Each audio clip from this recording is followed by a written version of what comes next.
நான் உங்கள் கார்த்திகா கவின்குமாரத்தை நாம இன்னைக்கு கேட்க போற கதை எழுத்தாளர் எஸ் பாலபாரதி அவர்கள் எழுதிய வானவில்லின் தோழர்கள் என்ற சிறார் சிறுகதை நூலிலிருந்து வானவில்லின் தோழர்கள் அப்படின்ற கதையை தான் நாம இன்னைக்கு கேட்க போறோம். என்னது, வானவில்லுக்கு தோழர்கள் இருக்காங்களா? யாரா இருக்கும்? வாங்க கதைக்குள்ள போய் யார் யாரெல்லாம் வானவில்லுக்கு தோழர்களானாங்கன்னு தெரிஞ்சுக்கலாம். அழகான கிராமத்தில் தாத்தா பாட்டியோட வாழ்ந்து வந்தவங்க பூங்கோதையும் அவளோட தம்பி முத்துவும். முத்து ஆட்டிசத்தால் பாதிக்கப்பட்டவன். அவனால் முழுமையாக பேச முடியாது. ஒரு இடத்துல உட்காரவும் மாட்டான். துருதுருன்னு ஓடிக்கிட்டே இருப்பான். அவங்க வீட்டுக்கு பின்னாடி ஒரு தோட்டம் இருந்துச்சு. அங்கே நிறைய பூச்செடிகள் இருந்தது. முத்துவுக்கு பூக்கள்னா ரொம்ப பிடிக்கும். அவனுக்கு வண்ணங்கள் மேலே எப்போவுமே ஆர்வம் இருக்கும். முத்து அடிக்கடி பூத்து நிற்கிற அந்த பூக்கள் கிட்ட போய் சுற்றிக்கிட்டே இருப்பான். பூங்கோதைக்கும் அவன் வீட்டு தோட்டத்தில் பூத்து குலுங்குற விதவிதமான செடிகளோட பேசுறதும் பாடுறதும் ரொம்ப பிடிக்கும். தினமும் பள்ளி விட்டு வந்ததும் தம்பியை தோட்டத்துக்கு கூட்டிட்டு போவா. பூத்திருக்கிற மலர்களை காட்டி அதோட பெயர்களையும் நிறங்களையும் சொல்லி அவனோட பேசுவா. அவன் அக்கா சொல்றதை கேட்டுக்கிட்டே மலர்களோட அழகை ரசிச்சுக்கிட்டே நடப்பான். ஒரு நாள் மாலை நேரம் மழை பெஞ்சு முடிச்சது. அப்போ வானத்துல ஒரு பெரிய வானவில் வந்துச்சு. அடடா, என்ன அழகு அப்படின்னு பூங்கோதை கை தட்டி ரொம்ப மகிழ்ச்சியா இருந்தா. தம்பி தம்பி இங்க வா அப்படின்னு தம்பியை கூப்பிட்டு காமிச்சா. ரெண்டு பேரும் வானவில்லோட 7 வண்ணங்களையும் ரொம்ப ஆச்சரியமா பார்த்தாங்க.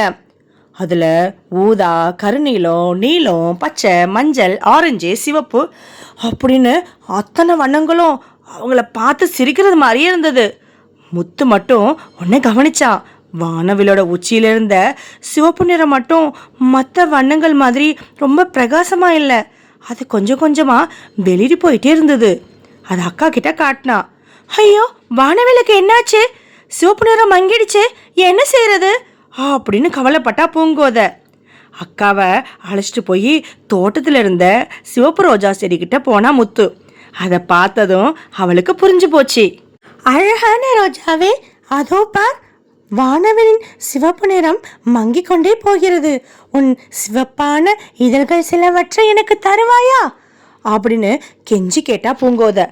ரோஜாவும் மெல்லிய காத்துல தன்னோட கிளைகளை அசைச்சு அப்படியே சம்மதம் தெரிவிச்சது. அக்காவும் தம்பியுமா சில ரோஜா இதழ்களை பறித்து ஒரு சின்ன தேங்காய் சரட்டையில் போட்டாங்க. ரோஜா இலையோட மேலே இருந்த பனித்துளிகளையும் சேர்த்துக்கிட்டாங்க. தன்னுடைய விரல்களால் அந்த இதழ்களை மெதுவாக நசுக்குனா பூங்கோதை. இதழ்களில் இருந்து கருஞ்சிவப்பான வண்ணம் வெளியானுச்சு. அடர்த்தியான சிவப்பு வண்ணம் அந்த சிரட்டையில் தயாரானுச்சு. அடடா, வண்ணம் தயார். ஆனால் வானவிலுக்கு எப்படி வண்ணம் தீட்டுறது அப்படின்னு யோசிச்சா பூங்கோதை. அப்போது மென்மையான காற்று அவங்கள சுற்றி அப்படியே வீசுச்சு. சட்டுன்னு பூங்கோதை முத்துவும் பறக்க ஆரம்பித்தாங்க. ஒரு கையால் வண்ண சிரட்டையையும் மறு கையால் தம்பியையும் பிடிச்சிக்கிட்டு இருந்தா பூங்கோதை. காற்று அவங்கள வானவில் பக்கத்தில் கொண்டு போய் ஒரு மேகத்து மேலே இறக்கி விட்டது. வெளியே போயிருந்த சிவப்பு பட்டையின் மேலே முத்து தன்னோட குட்டி விரல்களால் அந்த ரோஜா வண்ணத்தை தொட்டு தொட்டு பூசினான். பூங்கோதை இன்னொரு பக்கமாக வண்ணத்தை பூசினா. அவங்க பூச பூச வானவிலோட சிவப்பு நிறம் மறுபடியும் உயிர் வந்து முன்னை விட அழகாகவும் பிரகாசமாகவும் ஜொலிக்க ஆரம்பிச்சிருச்சு. முழு சிவப்பு பட்டைக்கும் வண்ணம் திட்டி முடிச்சாங்க. இப்போ வானவில்லோட 7 வண்ணங்களோட மிக மிக அழகா இருந்தது. முத்து கைத்தட்டி தன்னோட ஆனந்தத்தை வெளிப்படுத்தினா. காத்து மறுபடியும் அவங்கள அப்படியே மெதுவாக கீழே கொண்டு வந்து அவங்க தோட்டத்தில் இறக்கி விட்டுச்சு. அன்னையிலேருந்து வானவில் வரும்போதெல்லாம் அந்த சிவப்பு நிறம் மட்டும் கூடுதல் பிரகாசத்தோட ஜொலிச்சுக்கிட்டே இருக்கு. என்ன குழந்தைகளே, உங்களுக்கு இந்த கதை பிடிச்சிருந்ததா?